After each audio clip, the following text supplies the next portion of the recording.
Hey everyone, let's jump right into it. Today we're doing a reality check on the 2026 World Cup.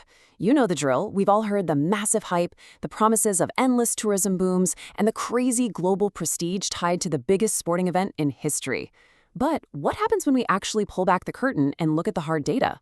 In this explainer, we're going to use clear evidence to see if FIFA's highly publicized economic dream actually lines up with the grounded reality. Okay, so here's our roadmap for today. First, we'll unpack FIFA's big economic dream. Then, we'll look at the logistical impact of recent U.S. administrative changes, break down the very real costs hitting fans right now, and finally, we'll stack FIFA's official forecasts against the hard numbers. Let's start with part one, FIFA's economic dream. So to really understand why the 2026 World Cup is set up the exact way it is, we got to rewind a bit to 2017. Remember the massive corruption scandals? Well, when Gianni Infantino took over, FIFA was basically in absolute crisis. He literally delivered this stark assessment. FIFA is clinically dead from an economic point of view. And he wasn't exaggerating. Back then, they were in the red by almost $400 million. So Infantino was under this immense, unprecedented pressure to hit the ultimate financial reset button. He didn't just need to stop the bleeding, he needed to completely quadruple their revenues. To pull that off, he desperately required a host for 2026 that could guarantee a total financial windfall. And honestly, this stark contrast right here tells you exactly why the joint US, Canada, and Mexico bid won out over Morocco. The North American project was projecting a mind-blowing $14.3 billion in revenue, promising a clean $11 billion in pure profit for FIFA. Morocco's bid was super respectable, but it projected roughly half of that. So, faced with that level of financial necessity, Infantino went for pure pragmatism over the traditional single-host setup. It's exactly why he pushed so aggressively to expand the tournament to a record 48 teams. That expansion means more matches, a lot more broadcasts, and crucially, billions more in revenue. Which brings us to this absolutely staggering number, $40 billion. That is FIFA's highly optimistic estimate right now for the tournament's overall global economic impact. We're theoretically talking about all the goods, services, infrastructure spending, the whole shebang. It's a massive, flashing neon sign deliberately designed to sell this event as a definitive win for literally everyone involved. But as you're going to see, when we step out of the boardroom promises and look at the actual boots-on-the-ground execution of this mega event, things get a whole lot more complicated.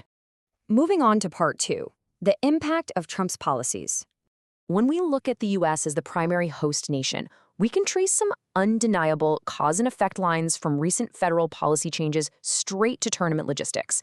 The current administration has significantly expanded the mandate for ICE, the Federal Immigration Enforcement Agency, allowing them to operate way more broadly nationwide. And objectively speaking, this is actively sparking local backlash that's interfering with tournament operations. For example, out in California, at the massive SoFi Stadium, which is key for the U.S. national team, workers are actually threatening to strike if ICE operates during the World Cup. At the same time, down in Texas, Governor Greg Abbott is threatening to pull public safety funds from Houston over local disputes about ICE cooperation. So, regardless of where you stand politically, the reality is these strict enforcement measures are throwing some unprecedented logistical hurdles into the mix and disrupting the labor and security networks you absolutely need to safely pull off an event to this scale. But it's not just local logistics. These ripple effects are hitting the international stage too. Just check out the stark contrast. 2025 was literally the best year on record for global tourism as a whole. But the number of international visitors traveling to the U.S. actually dropped by 5.5%. Independent industry analysts are pointing straight at the current political climate, border enforcement rhetoric, and heightened international tensions as a major chilling factor. Basically, this environment is effectively scaring away the exact international audience that FIFA desperately needs to attract to the U.S. in order to hit those massive $40 billion economic targets.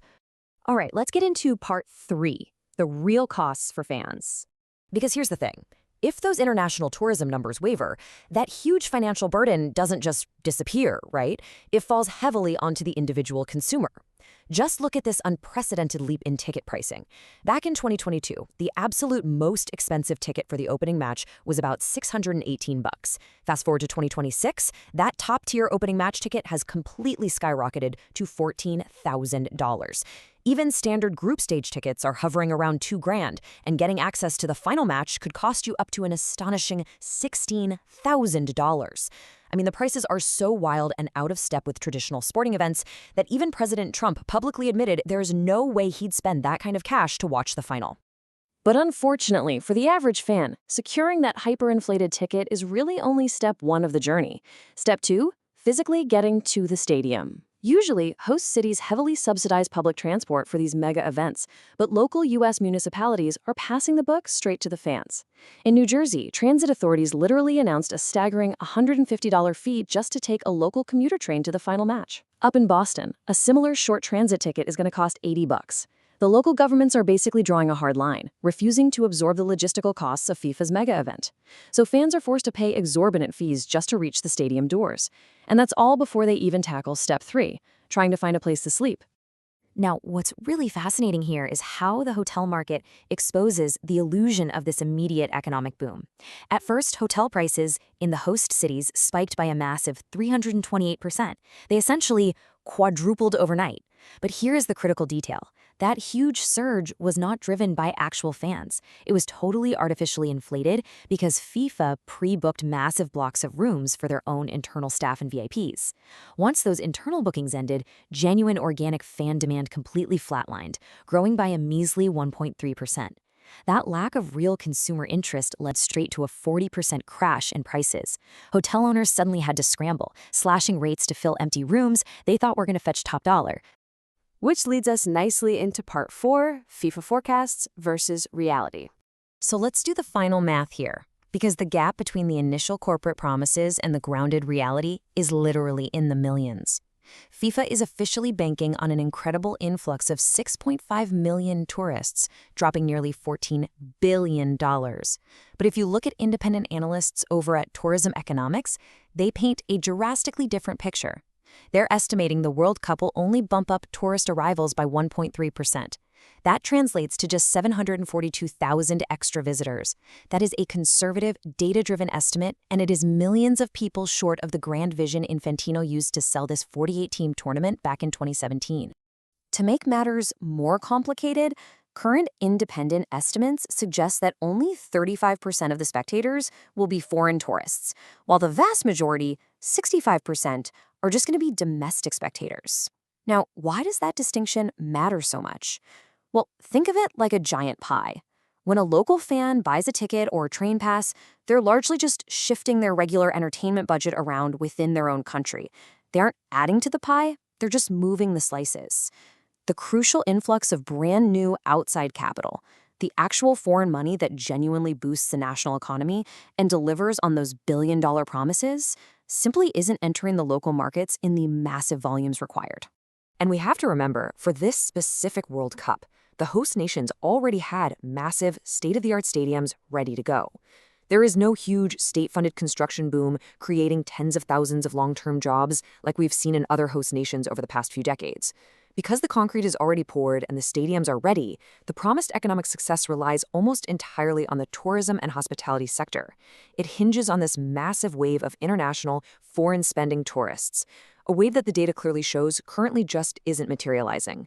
Which leaves us with this final, provocative thought to chew on. When skyrocketing ticket prices alienate the average passionate fan, when political realities and local pushback disrupt basic logistics, and when independent data shows a multi-million-person gap in projected tourism, is the multi-billion-dollar mega-event economic model fundamentally broken? It's a crucial question, and it really forces us to look right past the global hype and demand real, tangible value from the spectacles we consume. Thanks for hanging out with me for this explainer. I really hope breaking down the data like this gives you a whole new perspective on the true economics of the beautiful game.